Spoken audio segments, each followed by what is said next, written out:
भगवान श्री कृष्णा कहते हैं कि जो इंसान तुम्हारे मौन का अर्थ नहीं समझता है वो तुम्हारे शब्दों का अर्थ भी कभी नहीं समझेगा। इसीलिए ऐसे इंसान को समझाना आज से ही छोड़ दीजिए।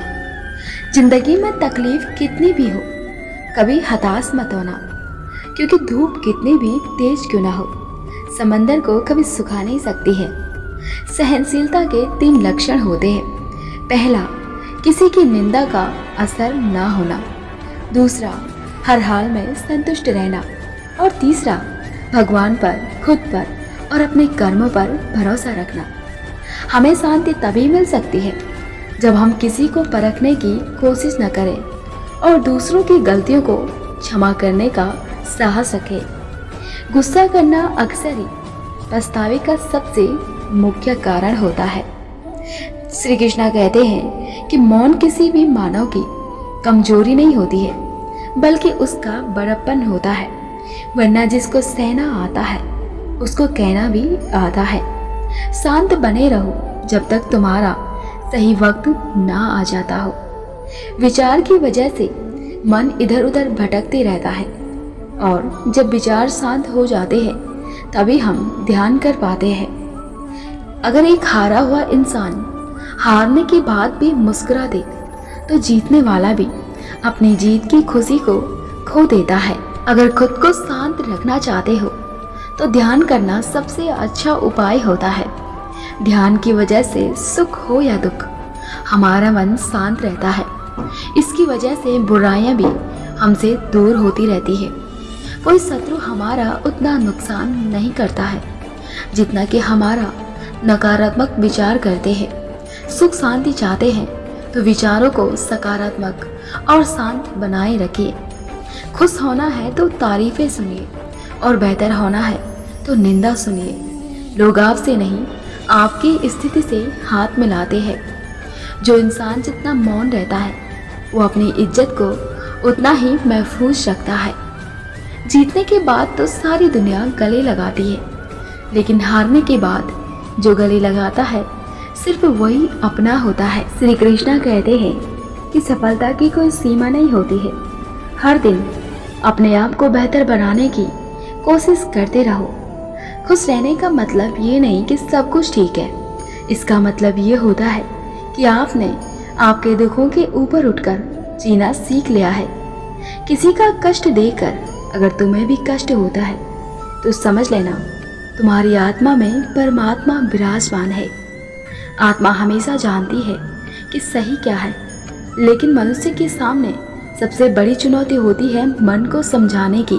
ये पूरी दुनिया कठिनाइयों में है। वह जिसे खुद पर भरोसा है वही सबसे बड़ा विजेता कहलाता है।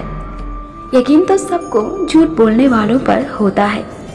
सच बोलने वालों को तो यहाँ साबित करना पड़ता है। भरोसा और आशीर्वाद कभी दिखाई नहीं देते हैं, लेकिन असंभव को भी संभव बना देते हैं। लफ्ज़ों का इस्तेमाल तुम सोच समझ कर करना, वरना अर्थ का अनर्थ होते देर नहीं लगती है। किसी को इतनी भी अहमियत मत दो कि उसकी नज़रों में आपकी कोई अहमियत ना रह जाए। कांटों पर चलने वाले अपनी मंजिल पर जल्दी पहुंचते हैं, क्योंकि कांटे कदमों की रफ्तार को बढ़ा देते हैं। जीवन का सबसे बड़ा गुरु वक्त होता है, क्योंकि जो वक्त सिखाता है वो कोई भी नहीं सिखा पाता है। श्री कृष्णा कहते हैं कि त्याग वहीं करें जहां उसकी कद्र हो। दोपहर में दिया जलाने से अंधकार नहीं बल्कि दिए का वजूद कम होता है।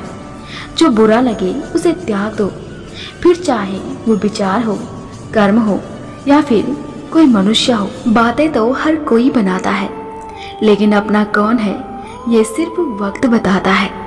जब इंसान को जरूरत से ज़्यादा अहमियत मिल जाती है तब वो दूसरों को समझने की समझ को खो देता है। जब तक हमें दुनिया ठुकरा नहीं देती है तब तक हमें परमात्मा की याद नहीं आती है। जिसने तुम्हारा साथ दिया है तुम भी उसका साथ दो, और जिसने तुम्हें त्याग दिया है उसको तुम भी त्याग दो। जमाने में जितनी भीड़ बढ़ती जा रही है लोग उतने ही अकेले होते जा रहे हैं। जहाँ तुम्हारी नाराजगी की कद्र ना हो वहाँ नाराज होना छोड़ देना चाहिए। जब तक हम ये जान पाते हैं कि जिंदगी क्या है, तब तक ये आधी जिंदगी खत्म हो चुकी होती है। किसी पर ज़्यादा नाराज होने से बेहतर है कि अपने जीवन में उसकी अहमियत को कम कर दो। अपने ज़िंदगी में हो सके तो लोगों के दिलों में रहना सीखो। गुरूर में तो हर कोई रहता है। ज़िंदगी बहुत कुछ सिखाती है, कभी हंसाती है तो कभी रुलाती है, पर जो हर हाल में खुश रहते हैं ज़िंदगी उनके आगे ही सर झुकाती है। लोग हमारी ज़िंदगी का एक पन्ना पढ़कर पूरी किताब खुद ही लिख देते हैं। आपका शांत एवं स्थिर दिमाग ही आपके जीवन की हर एक जंग का ब्रह्मास्त्र है। श्री कृष्णा कहते हैं कि जहाँ आपकी कोई कीमत नहीं होती है वहाँ रुकना अनुचित होता है। चाहे वो किसी का घर हो या फिर किसी का दिल हो, जहाँ भी आपको लगे कि आपकी ज़रूरत नहीं है वहाँ खामोशी से खुद को अलग कर लेना चाहिए।